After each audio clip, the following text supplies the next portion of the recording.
tal? Muy buenas noches, gracias por acompañarnos como todos los miércoles. Hoy vamos a hablar del legado de José Luis Ibáñez. Para eso nos acompañan tres personas. Francisco Javier Loza Becerra, coordinador técnico, muchas gracias por estar aquí. Emilio Méndez Ríos, académico de la Facultad de Filosofía y Letras, por supuesto, de la UNAM. Y Antonio Crestani, actor y director de escena. Vamos a empezar contigo, Emilio. Cuéntanos acerca de este tema, sobre todo del legado de José Luis Ibáñez, pero ustedes realizaron todo un homenaje que próximamente o que ya está en redes sociales. Cuéntanos acerca de este homenaje. Bueno, el homenaje se empezó a gestionar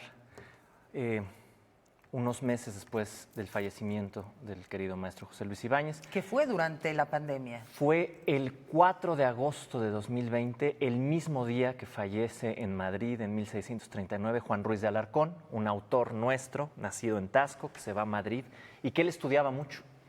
Y pues encontramos razones para no esperar a que tuviéramos certidumbres que la pandemia no nos permitía tener, para empezar a gestionar este homenaje por una atenta acogida de la Dirección de Teatro de la UNAM.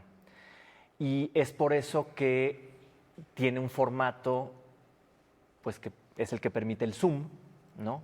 Así pudimos entrevistar a grandes figuras de la cultura y del teatro nacionales, a la profesora emérita de la Facultad de Filosofía y Letras, la doctora Margot Glantz, académica de la lengua también.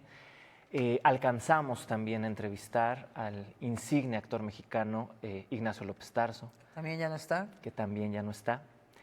A Héctor Bonilla y a Sofía Álvarez. A Héctor también lo perdimos recientemente. A la también muy destacada actriz de teatro mexicana, Marta Verduzco, y a una destacada promotora de la cultura universitaria, Mirna Ortega.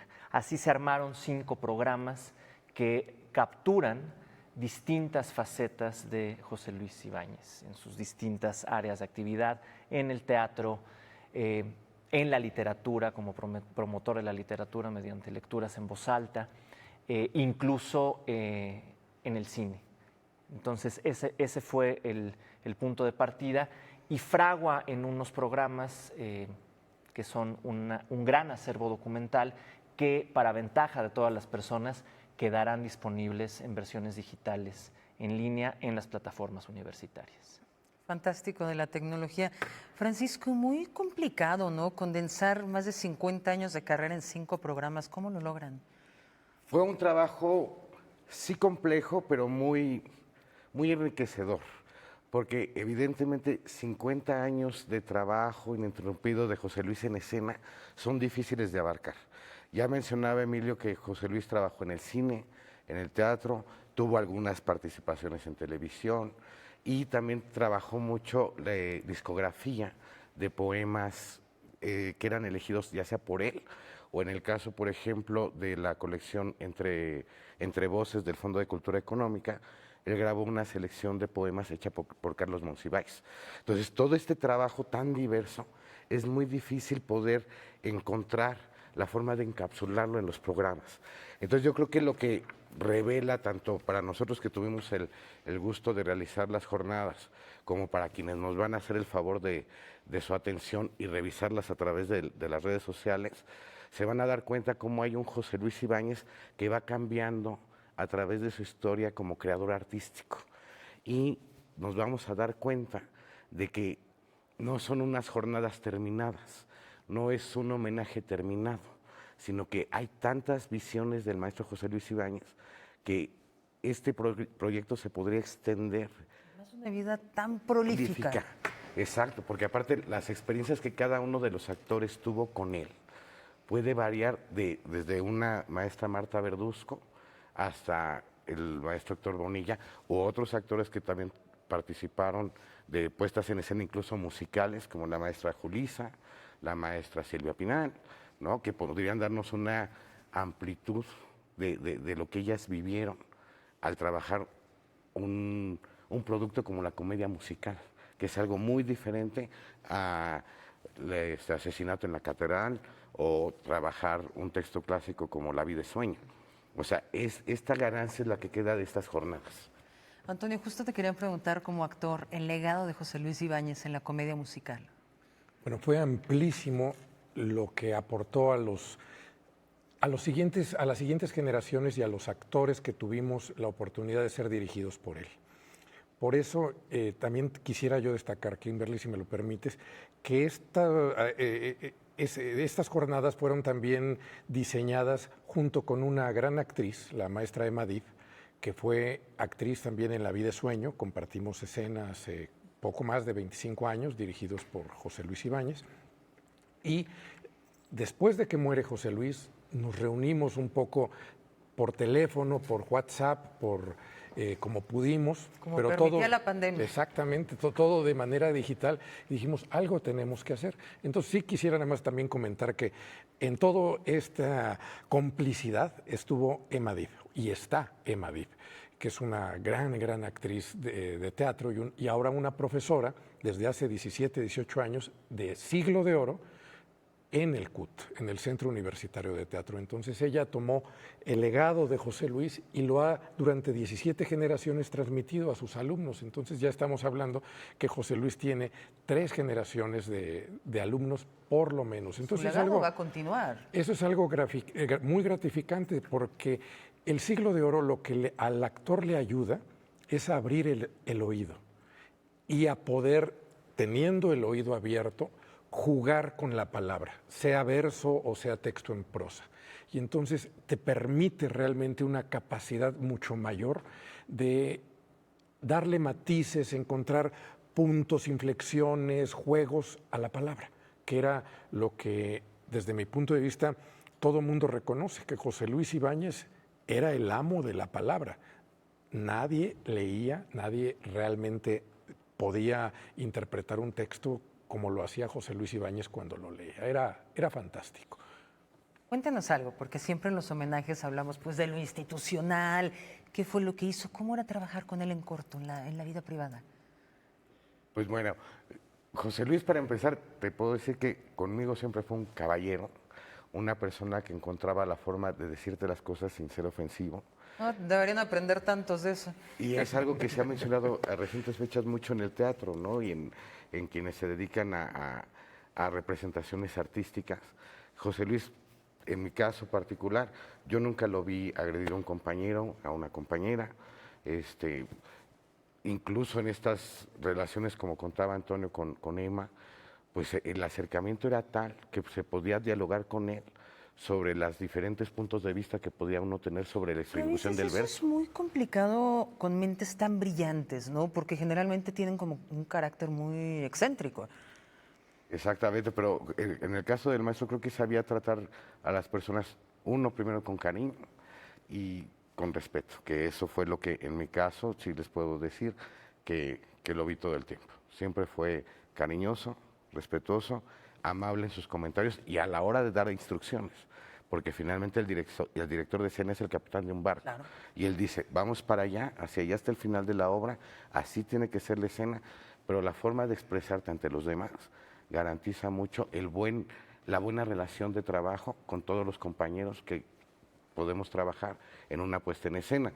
Como decía Toño, repartos tan grandes como La vida es sueño, repartos tan grandes como en la comedia musical, y después contrastados con experiencias mucho más íntimas, por ejemplo, como El vestidor, donde trabajaron juntos el maestro López Tarso y Héctor Bonilla, que finalmente eran quienes llevaban adelante toda la obra, ¿no? Entonces vas de una cantidad de actores muy difícil de manejar por lo numeroso del reparto, a un reparto mucho más íntimo, de otro tipo de trabajo. Y con grandes estrellas. Y con estrellas. Y eso nos permite, perdón que robe un poco la palabra, sí estamos hablando de José Luis Ibáñez, pero también estamos hablando en estas jornadas de una época del teatro mexicano. A final de cuentas, también lo que surgió es un análisis del teatro mexicano de los últimos 50 años. Del teatro de comedia, del teatro mal llamado comercial, del teatro institucional, el teatro cultural. Y es un estudio muy relevante de cómo se ha mirado y cómo se mira ese teatro, que lo comenta el maestro López Tarso, lo comenta en su momento también Sofía Álvarez, se hacía de martes a domingo con funciones dobles, viernes, sábado y domingo. Y ahora pues las puestas en escena duran 3 semanas, un mes, están un día a la semana. Y entonces se ha transformado mucho la manera de hacer teatro. Entonces ahí también estamos reflexionando sobre lo que fue el teatro, lo que está haciendo y seguramente lo que será. Cuéntanos un poco de la cercanía con José Luis Ibáñez. ¿Cómo fue Bueno, para ti la experiencia? En mi caso personal, que también he incursionado en la producción de escena, fue una relación fantástica. Porque aprendí mucho desde otro punto de vista y probablemente sea su único alumno al que le legó cuestiones de cómo ser productor, cómo ser el productor de una obra. Él durante las primeras décadas trabajó con un productor privado que se llamó Bob Lerner. Y Bob Lerner tenía una mente, yo no lo conocí, pero por lo que me contó José Luis, realmente muy ejecutiva y muy puntual. Y siempre que había un problema, era el que lo solucionaba. Al yo ser en ese entonces también el responsable de la producción institucional, fue teniendo pláticas conmigo que me ayudaron a orientarme y a saber cómo debía pensar mi cabeza. Y a final de cuentas, cuando la editorial El Milagro le dice, José Luis, queremos hacer un libro de tus memorias del teatro, le dice a los editores, sí, pero solamente si estas charlas son con Antonio Crestani. Y entonces pues nos pusimos a platicar todavía mucho más de los temas que habíamos hablado a profundidad. Durante 2 años estuvimos charlando y grabando conversaciones. Y en ese libro está lo que él considera que debería de ser un productor escénico, un productor teatral y su relación con el director de escena. Y esto, Kimberly, te puedo decir que yo no lo he visto en otro director teatral, esa claridad de la complicidad, la compañía, lo involucrado que tiene que estar el productor con el director de escena es fundamental.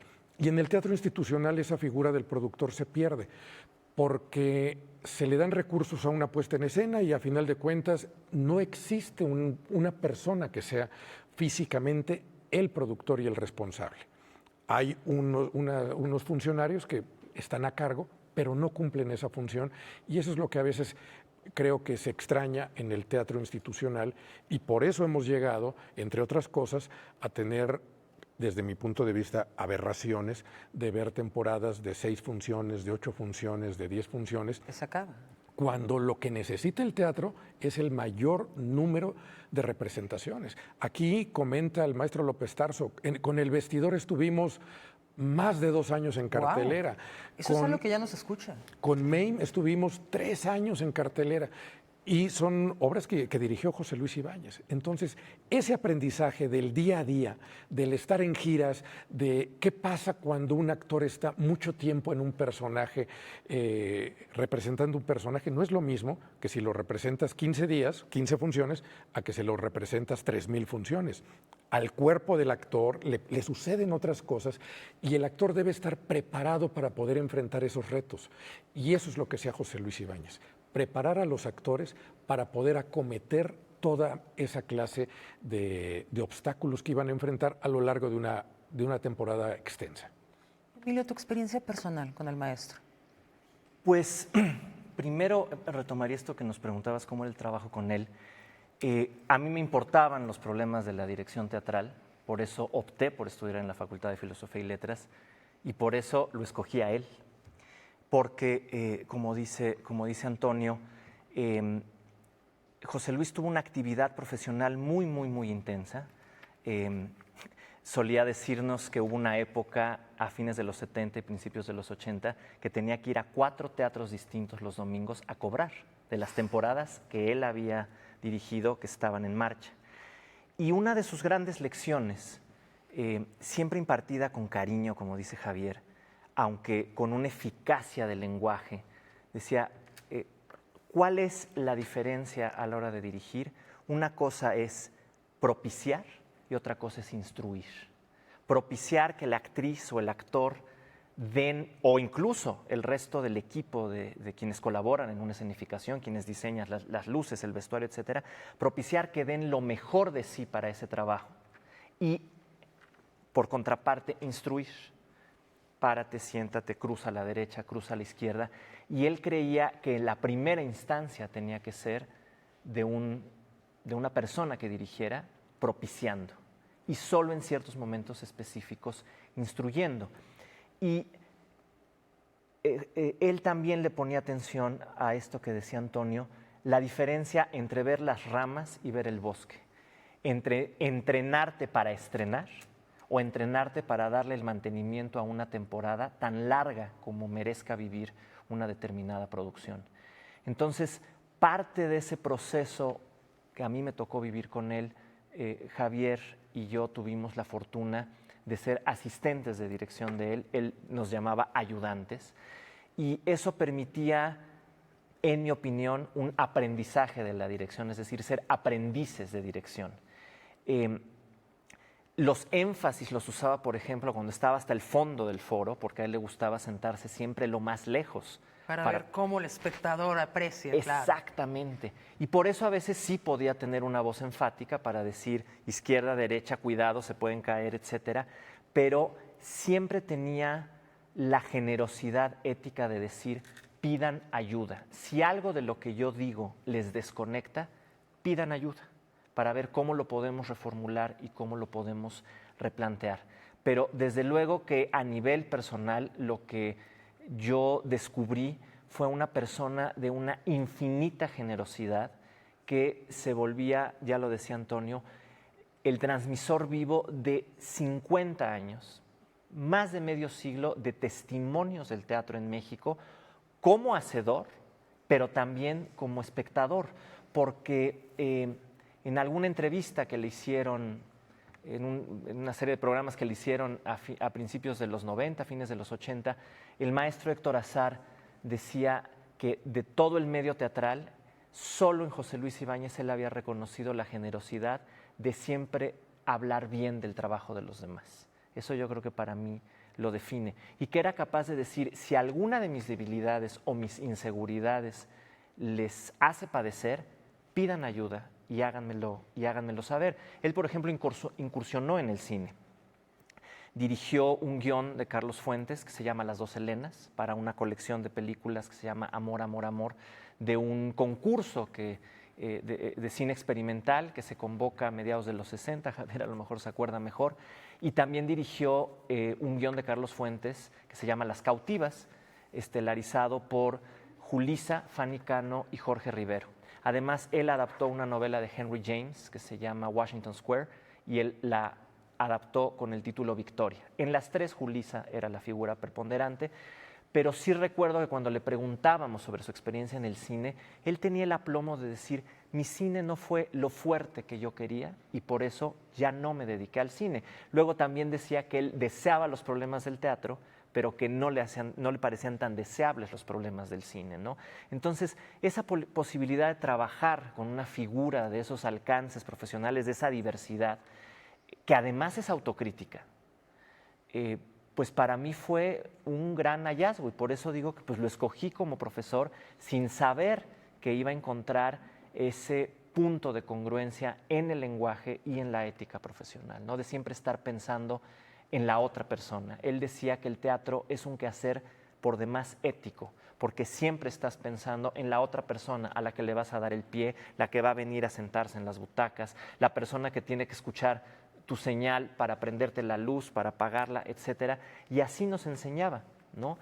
Cómo ser éticos a la luz de unos versos que Antonio Crestani le tocaba decir en La Vía de Sueño, no nacieron los demás, nos hacía esa pregunta de Calderón de la Barca, no nacieron las demás personas además de ti, entonces aprende a tomarlas en cuenta. Entonces, para mí fue un camino de un aprendizaje generoso y cariñoso a la vez. Que hace tanta falta, ¿no?, en la actualidad. Sí, sin duda necesitamos detenernos a pensar en las otras personas con las que colaboramos y las que, como también nos enseñó él, las que se van a salir de su casa para ir al teatro a recibir lo que buenamente les van a poner su dinero, o sea, ese es el tema más importante de respeto que existe, ¿no? O sea, estoy poniendo a lo mejor el dinero que me falta para otra cosa para ir al teatro. Eso que tú dices para él era central. Respetar el derecho de quien paga un boleto y decide dedicarte 90 minutos, 2 horas, a veces 3, de su tiempo, su atención, con avidez de que excite su imaginación, de que la conduzcas y que le des una experiencia que pues solo en el teatro es Y que posible. es muy frustrante que llegues y gastes tu dinero y salgas y digas, tremenda porquería, ¿no? No me dejó nada. Francisco, como ya lo hemos visto, José Luis Ibáñez en el cine, en el teatro, pero su más grande amor fue la comedia. Sí, bueno, a mí me da la impresión de que José Luis era tan vasto y muchas veces nos decía, no me quiero quedar con ganas de nada. Y entonces José Luis siempre buscó encontrar nuevas formas de estimular su creación, de estimular su creación a través de los textos los más diversos, ¿no? Uno podría pensar en la actualidad la gran distancia que existe entre montar Eliot con Asesinato en la Catedral al principio de Claro. su carrera, a tal vez el último éxito comercial que tuvo con Julissa, Hermanos de Sangre en el Insurgentes, ¿no? Pasando por todas las experiencias que están entre esos dos polos, ¿no? Y si algo yo me di cuenta del maestro y que de verdad te entusiasmaba como alumno, era que no te decía, solo tienes que caminar por aquí. Y él te decía, hay un abanico de posibilidades en el que tú tienes que decirme qué es lo que tú quieres, cuál es tu deseo. Tú estás aquí en esta clase conmigo, pero ¿por qué? ¿Por qué viniste conmigo? Y dime, ¿cuál es tu deseo de estar aquí? Y cada uno de nosotros, a través de las diferentes experiencias que tuvimos con él, fuimos aprendiendo a encontrar esa forma de dialogar. Mi deseo aquí es aprender a cómo dirigirme a un actor. Muchas veces cuando uno está empezando la carrera, resulta enigmático decir, ¿qué hace un director? Como también ya lo planteó Antonio, ¿qué hace un productor? Y todos esos eran temas que estaban en las clases del profesor. Te decía, esto un productor lo resuelve así. En mi experiencia como director de escena institucional, se resolvió así. En mi experiencia en el teatro privado se resolvió así. O sea, te enseñaba desde el amor al arte hasta lo súper práctico, que muchas veces se pierde eso en el tema educativo, ¿no? Exacto. Y aparte pasaba un fenómeno muy curioso con el maestro, porque justo cuando él estaba en ese momento de descubrir, palpar los versos, escucharlos sonar en la voz de los actores, muchas veces cuando él te hablaba podría ser un poco enigmático. Yo de repente le decía, maestro, es que te pones un poco barroco y me dices las cosas de una forma que están como torcidas y Sí, no sí, entiendo. ¿qué quiso decir? ¿Qué quiso decir? Incluso parte de nuestra tarea, Emilio y yo que compartimos ser sus ayudantes de dirección, era a veces traducirle a los actores, ¿no? Ya también en las jornadas, José Luis Ibáñez, en la tercera jornada está incluida el testimonio de nuestra compañera Lorena Leija, que ella también fue ayudante de director con José Luis por 10 años. Y justo hacía ese comentario, parte de mi trabajo era traducir lo que José Luis decía de una forma que podría ser enigmática para un actor, para un realizador, para un diseñador de vestuario, y traducir en práctico. Con tantos lo que- años lo ya que le quería. sabían el idioma. Exacto, ya aprendimos a saber escuchar lo que quería. Porque muchas veces también estamos acostumbrados a que el director de escena fuera como un dictador, ¿no? Y ya lo decía Emilio, subes, bajas, y en tal momento te levantas, y en tal momento te sientas. Y el actor pierde como un poco su capacidad creativa, y José Luis no. Sacábalo. Sacaba Se lo nos mejor. acaba el tiempo, lamentablemente me queda un minuto. ¿Quién me quiere contar la contribución del maestro con nuestro querido Canal 22? Bueno, si no recuerdo mal, Canal 22 adquirió los derechos de unas producciones televisivas que hizo la BBC entre fines de los 70 y principios de los 80, que es toda la obra de Shakespeare producida para la televisión, íntegra. Se subtituló y pensaron que la mejor persona para presentar varias de estas producciones al público mexicano era José Luis Ibáñez, porque esa era otra de sus grandes hazañas como director. Hizo mucho teatro clásico, mucho teatro extranjero, entre ellas obras musicales, y decía, el problema es integrar el mensaje con el paisaje. ¿Cómo se integra esto a la cultura mexicana? ¿Qué ayudas podemos dar desde el escenario, o en este caso como presentador de algunas de estas obras de Shakespeare para el público de Canal 22? Esa era su avidez, ¿no? Cómo hacer un puente para facilitar el contacto. Pues se nos acaba el tiempo, pero esperamos que nos inviten como Canal 22 para el próximo homenaje, porque ya me dijeron que iba a haber otro homenaje. Pues sí, estamos preparando ya y comenzando a ver la segunda temporada de estas jornadas que creo que resultaron muy, muy exitosas, en donde todo el mundo, además todos los actores, desde López Tarso, Héctor Bonilla, Marta Verduzco, reconocen que si algo tenía José Luis Ibáñez era ser muy minucioso. Y yo lo vi, nos enseñaba no solo a estudiar verso por verso, palabra por palabra, en este espacio de libertad que le daba al actor, le decía: en las palabras, en un papel, hay partes negritas y partes en blanco. Entre una palabra y otra hay un espacio en blanco, que es un blanco, pero también entre una letra y otra hay un blanco. El espacio del actor para crear son esos blancos. Está en esas partes blancas. Entonces, imagínate hasta dónde llegaba, no solo palabra por palabra, no solo letra por letra. Silencios también. Los silencios, que es uno de los espacios sagrados del escenario. Muchísimas gracias. Gracias a los tres. Gracias por este homenaje. Búsquenlo en redes sociales y vamos a estar listos para la segunda temporada. Gracias por habernos acompañado. Los espero el próximo miércoles a las 9.